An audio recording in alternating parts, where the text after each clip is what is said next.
Romanos capítulo 8, verso 13 ao 19. A carta de Paulo aos Romanos é tida para os eruditos como a carta mais importante de toda a Bíblia, né?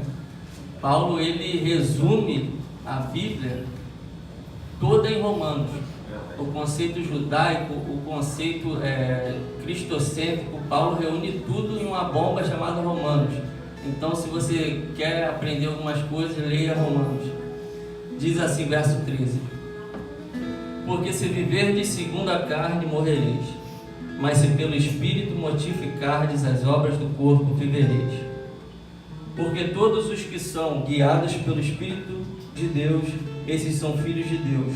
Porque não recebestes o espírito de escravidão, para outra vez estardes em temor, mas recebestes o espírito de adoção de filhos, pelo qual clamamos, Abba, Pai. O mesmo Espírito testifica com o nosso espírito que somos filhos de Deus. E se somos filhos, somos logo herdeiros também, herdeiros de Deus, co-herdeiros de Cristo. Se é que com Ele padecemos, para que também com Ele sejamos glorificados. Porque para mim tenho por certo que as aflições deste tempo presente não são para se comparar com a glória que em nós há de ser revelada. Porque a ardente expectativa da criação anseia a manifestação dos filhos de Deus. Eu comentei com o Jefferson essa semana acerca desse texto. Tem mais de uma semana que o Senhor tem ministrado no meu coração e o Jefferson falou assim: mais de uma semana o Senhor tem ministrado também esse mesmo capítulo comigo. Eu falei, que bom, estamos conectados. Se eu não estivesse aqui, o Jefferson pregaria a mesma mensagem. E nós percebemos que aqui o apóstolo Paulo, ele enfatiza que a nossa adoção é mediante justamente a nossa fé em Cristo Jesus.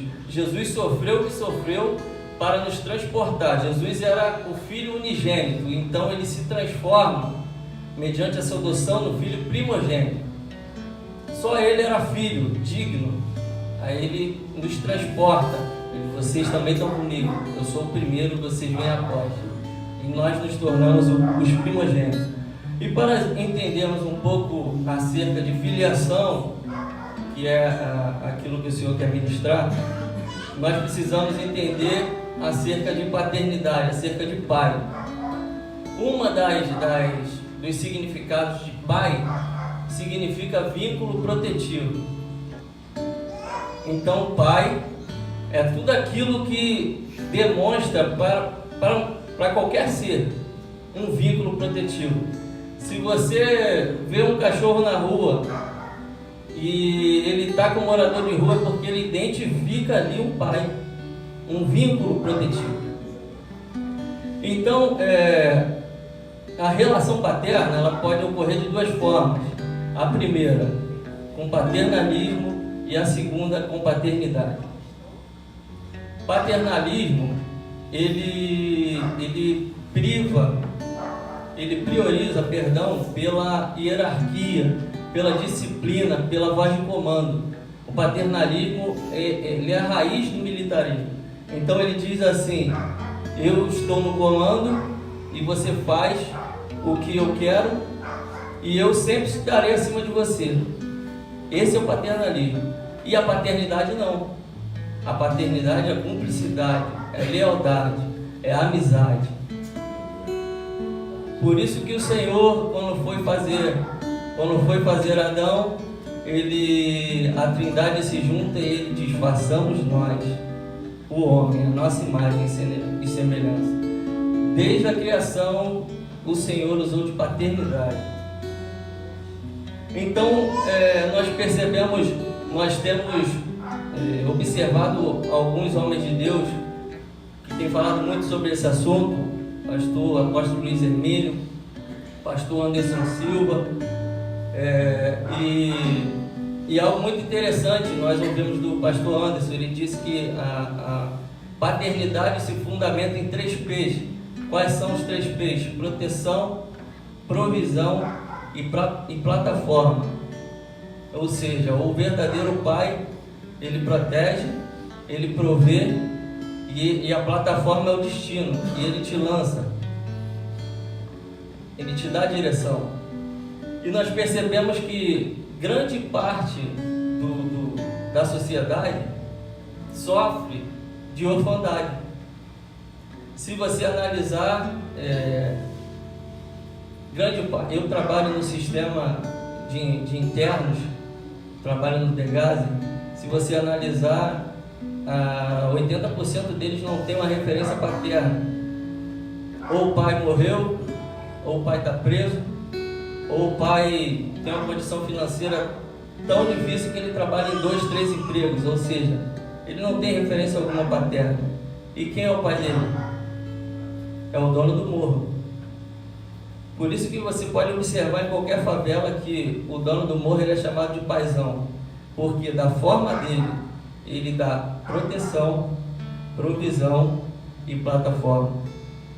Por isso que a orfandade hoje é algo que deixa a sociedade totalmente vulnerável. A menina, quando ela não tem uma referência paterna em casa, ela é uma isca perfeita para quem quer abusar e abusar dela.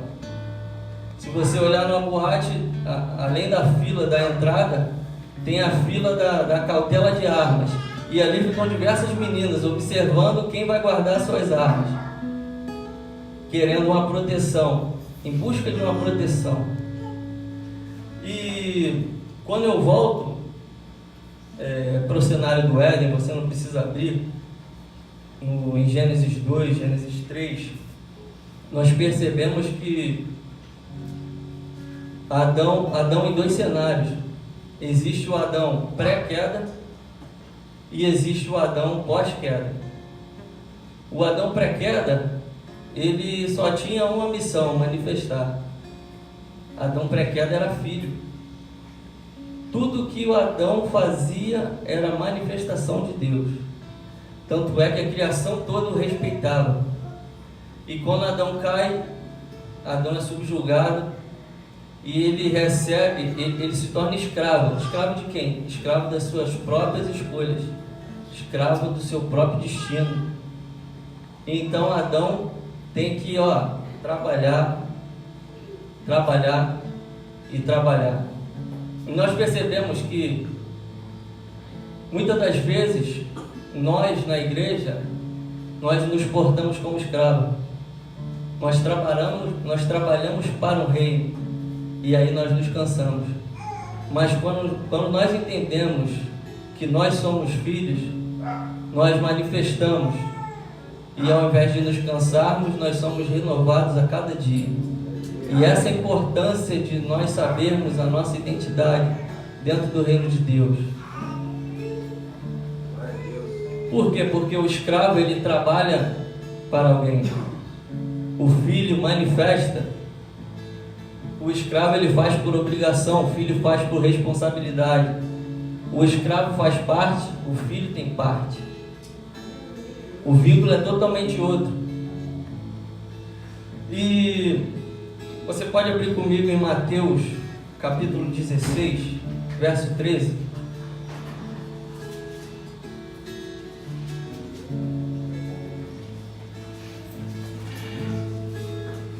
Mateus, capítulo 16, verso 13.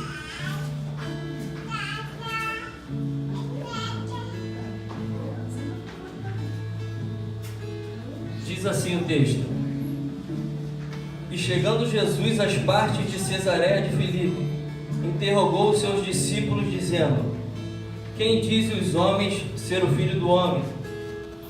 E eles disseram uns, João Batista, outros Elias, e outros Jeremias, ou um dos profetas. E disse-lhes eles: E vós, quem dizeis que sou? E Simão Pedro respondendo: Tu és o Cristo, Filho do Deus vivo. E Jesus respondendo disse: Bem-aventurado és tu, Simão Barjonas, porque não foi a carne nem o sangue que te revelou, mas meu Pai que está no céu. Pois também eu te digo que tu és Pedro, e sobre esta pedra edificarei a minha igreja, e as portas do inferno não prevalecerão contra ela. e te darei as chaves do reino dos céus, e tudo que ligares na terra será ligado nos céus, e tudo que desligares na terra será desligado nos céus. Poderosa essa palavra.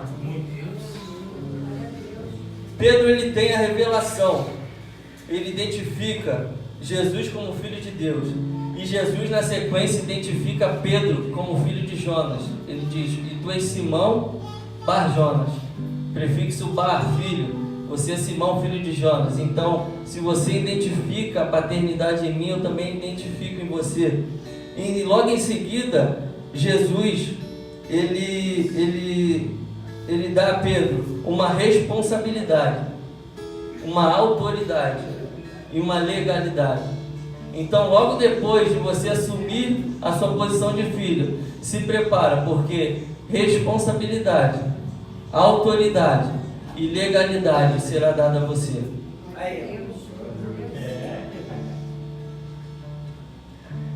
Às vezes eu fico me perguntando, existiam momentos, coisas que eu fazia antigamente que agora não é tão fácil.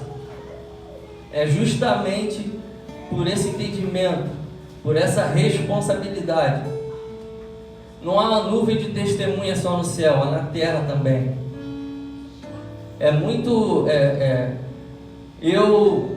Se eu falhar com a minha esposa, não vai ser só com a minha esposa. É com ele, é com meus pais, é com os meus pastores, é com a minha igreja, é com os meus amigos, é com tudo aquilo é com todo o fluxo que Deus está colocando na minha vida. E o verso 19, Paulo, ele traz uma grande revelação. Ele fala: ardente expectativa da criação. Quando Paulo fala de criação, ele não fala tão somente do homem. Você já parou para imaginar o cenário de Gênesis, ao qual todos os dias Deus descia e se relacionava com Adão? Você imagina o que os animais contemplavam, toda a criação contemplando aquela cena. Então eu penso que quando a natureza dá um sinal, quando os animais fazem algo extraordinário, é como se eles dissessem: filhos, se manifestem. Há um código dos céus em toda a criatura. Há uma impressão, há um sopro de vida. E todos eles clamam que os filhos se manifestem dia após dia. Eu penso que se 6 bilhões de homens e mulheres da face da terra se calarem, ao entardecer, que era o horário que o Senhor descia e vinha ter com Adão, ao entardecer a águia fará o seu voo mais alto, como se ela dissesse: filhos, se manifestem. Eu penso que se os serafins deixassem de dizer que ele é santo, ao entardecer o leão rugirá mais alto, como se dissesse: filhos, se manifestem. Eu penso que se todos os anjos se calassem, ao entardecer um pássaro fará um novo cântico, como se dissesse: filhos, manifestem-se. Glória a Deus.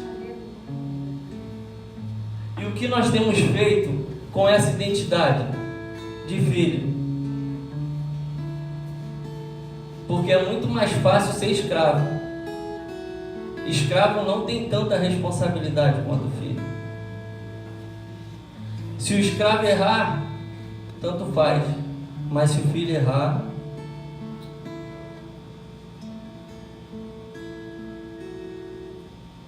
e o que eu quero dizer com isso?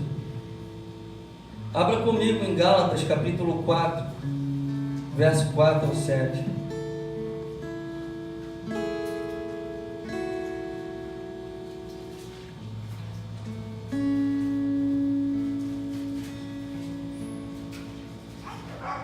Gálatas capítulo 4, verso 4 ao 7. Mas vindo a plenitude dos tempos, Deus enviou seu Filho, nascido de mulher, nascido sob a lei, para remir os que estavam debaixo da lei, de receber a adoção, a fim de recebermos a adoção de filhos. E porque sois filhos, Deus enviou aos vossos corações o Espírito de seu Filho, que clama: Abba, Pai. Assim, já não és mais servo, escravo, mas filho.